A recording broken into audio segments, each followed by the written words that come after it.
qofku waa inuu yeeshaa shakhsiyad qawi ah, shakhsiyad xoog badan.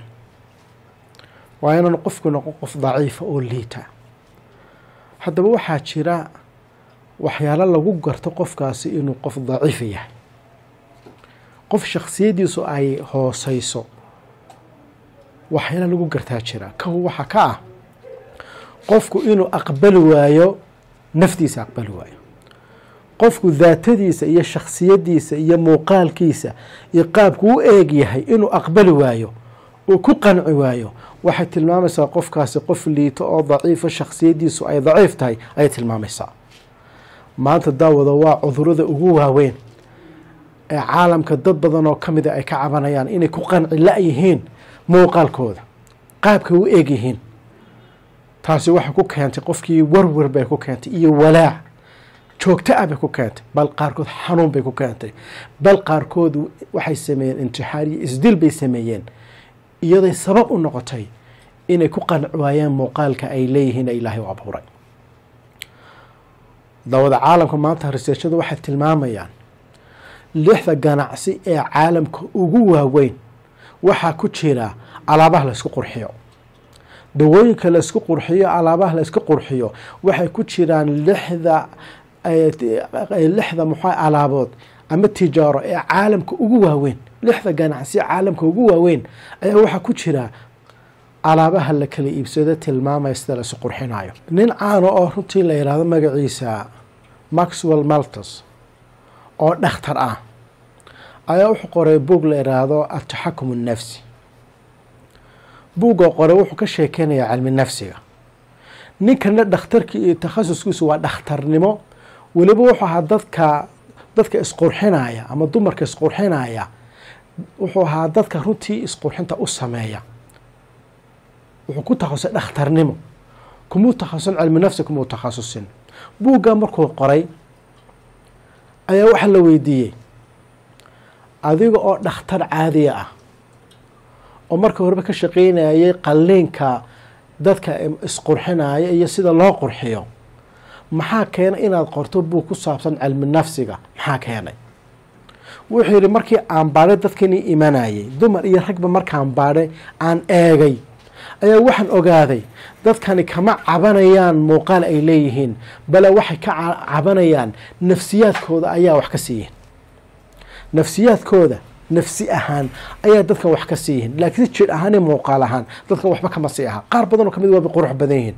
laakiinse naftoodii markaan eegay ayaa waxaa ii soo baxay nafsiyan inaanan isku qanacsanayn. taasi waxay keentay buu yidhi inaan buug qoro cilmu nafsiga ka hadlaya oo ka sheekeynaya qaababkan ay dadku si qurxinayaan iyo nafsiyaadkooda. daawada markaa qofku inuu ku qanco muuqaalkiisa iyo qaabku ilaahay oo u abuuray, waxaa la yidhahdaa waa waxyaalaha ugu muhiimsan baa la yidhahdaa. qofkuna naftiisu ma degayso ilaa uu ku qanco muuqaalka uu leeyahay iyo qaabka ilaahay u abuuray. hadba su-aashu waxay tahay, maadaama dad badan ay cabasho ka qabaan hawsha oo warwar qaarkood ay ku abuurtay, oo dumar badan ay ku abuurtay warwar, bale rag badan ay jiraan oo ku abuurtay, maxaa lagaga bixi karaa? waa maxay dawadu? kow waxaa ugu horeeya bay yidhaahdaan, qofku horta waa inuu aqbalaa naftiisa, waa inuu aqbalaa qaabka ilaahay u abuura, waa inaad aqbashaa. muuqaalka aada leedahay sida aad u abuurata waa inaad aqbashaa.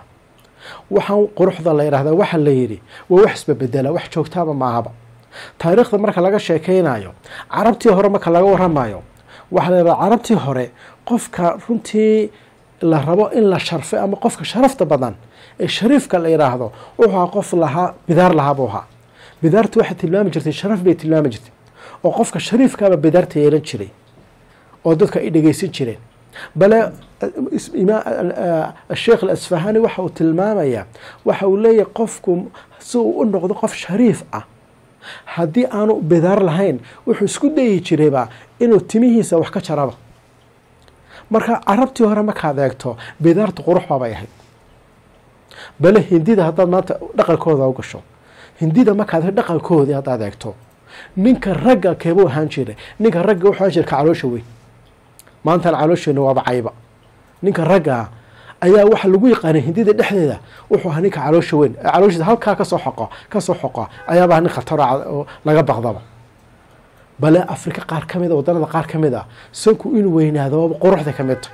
waddanada qaarna qofku inuu ilkihiisa dheeraysta quruxda lagu daray bale waxaan ognahay Soomaalida gudahooda hadaan dhaqanka u soo galo Soomaalida Carabtaba buurnida waxa la yiraahdo de dumarka burbura qurux baa loo yaqaan berigii hore Carabtii iyo Soomaaliduba imkana waa kan de isbedeleen ee loo yaqaano buurnida waxa loo yaqaan inay ceeb aanay wax fiican aan ahayn bale waxa la yiraahdaa arrada waxa la arradu berigii hore waxaan jirtay ceeb laakiin maanta arradu waxa noqotay mooda ayaabay noqotay marka waxa la yiraahdo quruxda la yiraahdaa wax meel taagan ma dhaqamada jira iyo kolba muxuu ahaay deegaanka jira ayaa kolba qaabeeya wax sharito qurux loo yaqaanay ayaa maanta noqon kara waxaan qurux ahayn bal taa waxa ku raacaya quruxda laftigeedu joogta ma maanta hadaad qurux badan tahay 20 sano kadib waa isbedelaysaa 10 sano kadib waa isbedelaysaa markaad weerato muuqaal kala yeelanaysaa marka wax joogto xataa aad ku halayn karto oo sida u jireema waa haba sida daraadeed waxa runtii ay ku talinayaan culimada runtii cilmi nafsigu waxay yiraahdaan qofku waa muhiim inuu qanaaco yeesho oo naftiisa qaabka uu abuuran yahay si kasta uu eeg yahay inuu ku qanaaco waa muhiim waxay yiraahdaan waa muhiim inaad ku qacdo waxaanad ka fursaneen dad akhda buuga Dale Carnegie ee buuga caalamka u caansan wuxuu ku leeyahay waa inaad ku qanacdaa waxaanad ka fursaneen muuqaalkaaga mid wax ka bedeli kartaa qaabku Ilaahay ku abuuray waa maya haddii aanad wixii waxba ka bedeli kareen waxaad qasabkooga inaad ku qanacdo taasi waa qodobka koowaad markaas ay naftaada u degto oo uga baxdo warwarkan iyo walaacan ku haysta koo waxa mabda'a kuwad kooranaya waar ku qanac qaabkan aad u eeg tahay muuqaalkaaga sankaaga afkaaga ilkahaaga dheerarkaaga noocu yahay ku qanac horta marka ugu horeysa mabda'a labada daawada wax weeyaan aad hawsha kaga bixi kartaa waa inaad bedeshaa wixii aad bedeli karto haddii aad wax ka qaban karto oo muuqaalkana aad wax ka bedeli karto oo si qurxin karto wax ka qabo tawa lagu ogoliyay haddii aad calool weyn leedahay marka hore waa inaad qirataa inaad calool leedahay waa qiro halada calool ma qarin kadibna maxaad sameynaysaa wax ka bedelo oo iska yare wajiimka galo ishabeeyo ishagaajide muuqaaladaada kale jirkaaga haddii aad wax ka qaban karto oo fududeen wax ka qabata oo adiga kugu xiran tahay wax ka bedel baa lagu leeyahay macna lagu malaha halkaaga taagno lagu malaha waxa lagu leeyahay wixii aanad waxba ka qabanayna waa inaad ku qanacdaa wixii aad wax ka qaban kartid hagaajin kartid qurxin kartana waa inaad quruxsaa iyo hagaajisaa taasina waa muhiim mabda'a labaad weeyaan mabda'a saddexaad daawada waxa weeyaan quruxda insan sheegnay joogta ma quruxda asalka waxa la waata gudaha oo waa akhlaaqiyadka iyo dhaqanka iyo qofku qaabka iyo dabeecadiisa si aan marka u noqoto qof dadka soo jiita maxaad quruxda u raadinaysaa isweydii quruxdan adras waxaad u raadinaysaa waa inaad dadka soo jiidato haddaba taasi haddaanay suurtagal kuu noqonayno sidii la rabay aanad u helin waxa lagu leeyahay qurux kala jirto ka sii fiican oo waliba joogto ah waa ta guntaada iyo dabeecadaada iyo akhlaaqiyadkaaga taa samee taa ku dhaqan marka taa haddaad ku dhaqanto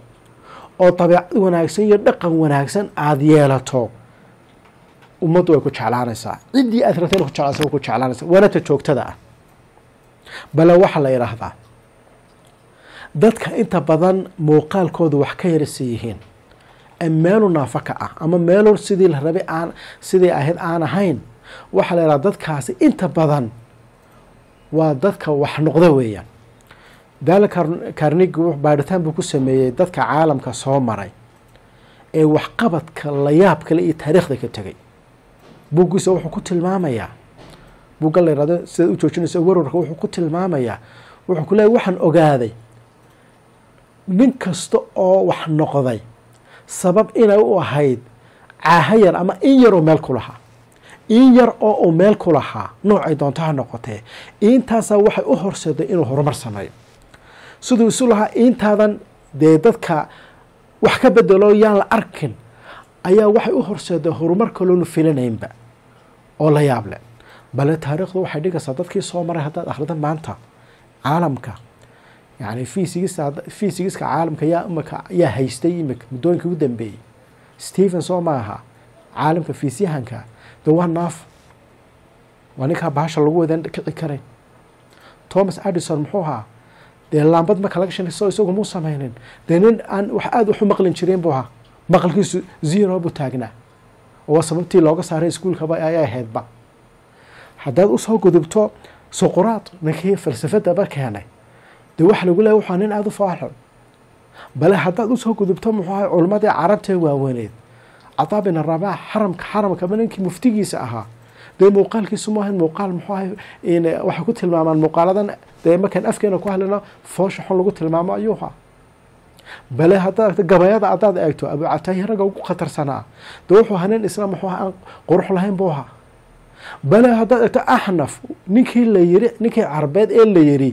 hadduu seefta kor u qaado 100,000 oo qof baa seeftooda kor u qaadaya iyagoon isweydiinayn Ahnaf muxuu kor seefta ugu qaaday ay kor u qaadayaan amarku bixiyo halkiisa lagu fulinaya ninkaas uu xaanin runtii waxa raan gaaban oo fool xun oo muxuu haaye in lagu qalqalooca taariikhda dhan hadaad eegto saa u soo marto waxaad yaabaysaa dadkii wax ka bedelay in badan oo kamid ah inaanay muuqaalkan ay dadku raadinayaan quruxda aan ku sheegno intooda badan ba aanay lahayn taa macnaheedu waxa weeyaan war waxa muhiima inaad naftaada dhista muhiima inaad muuqaal yaroon joogta ahayn oo isbedelay aad ku mashquusho maaha waliba dumarka markaynu ka hadlayna maanta waxaad moodaa muuqaalkooda inuu noqday number 1 inay siiyeen ihtimaamka koowaadba mudnaanta koowaadba muuqaalkiisa taasina wax khatarteeda leedahay halaga qofka dad muuqaalku ku mashquulo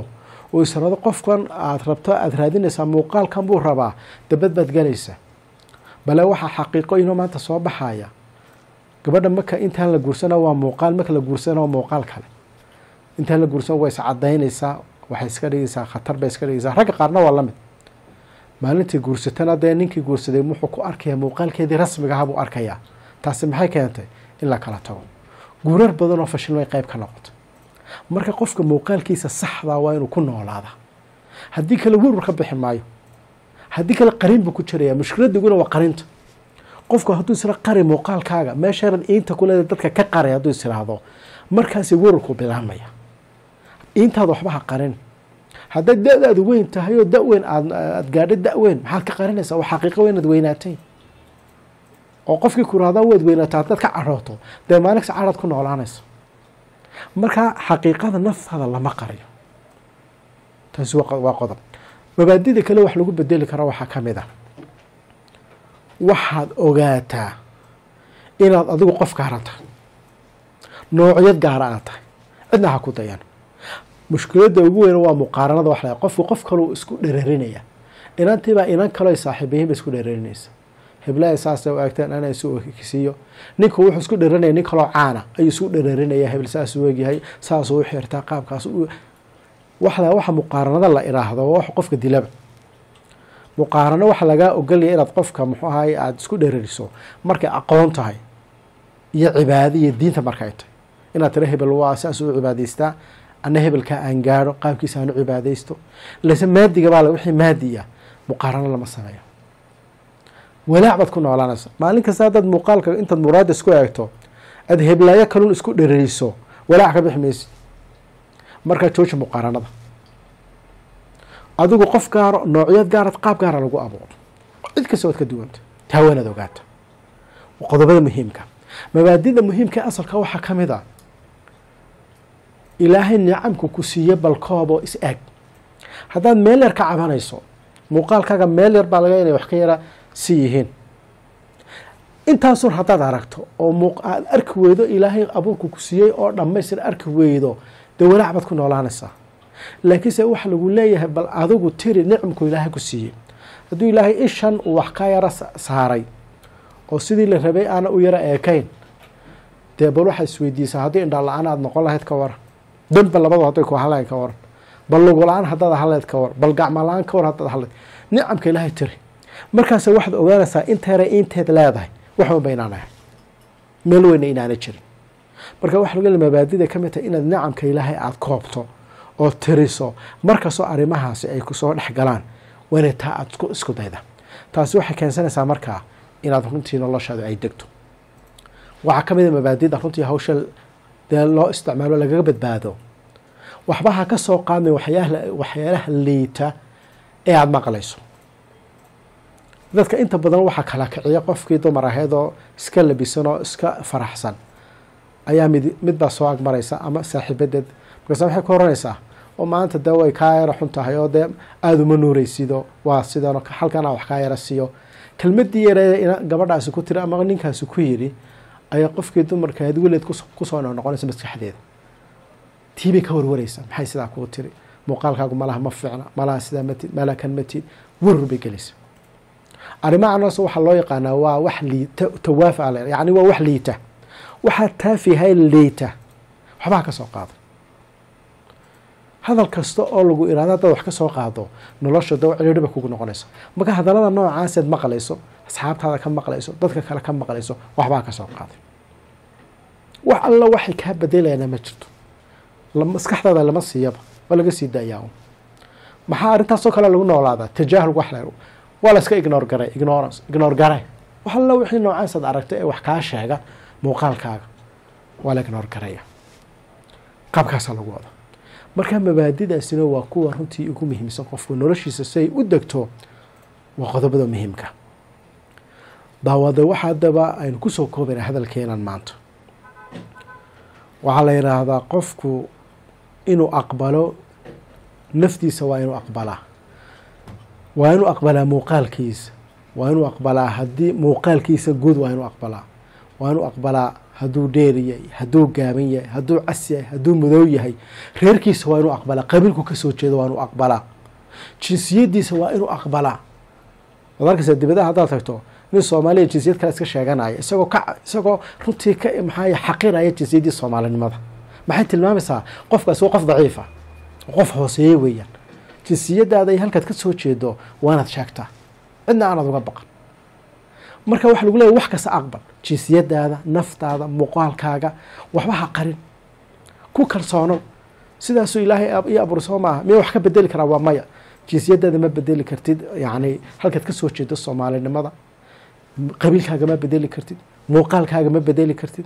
wixii aanad bedeli karaan ku qanac sidaana ilaah subxaana ugu mahadnaq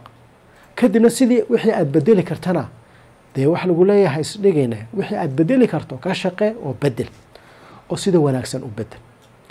waxaanad ogaataa waxaan inuu ilaahay nicmad ilaahay ku siiyey oo kuu gaar tahay markaasna taawaniyadiglisa oo sidaa si ka xun ilaahu ku abuuri karaa si kaliitu ku abuuri karaa laakiin sidaa uu ku abuuray waa sida ugu fiican ilaahayna ugu mahadnaq intaasay kusoo koobaynaa. Assalaamu calaykum waraxmatullahi wabarakaatu.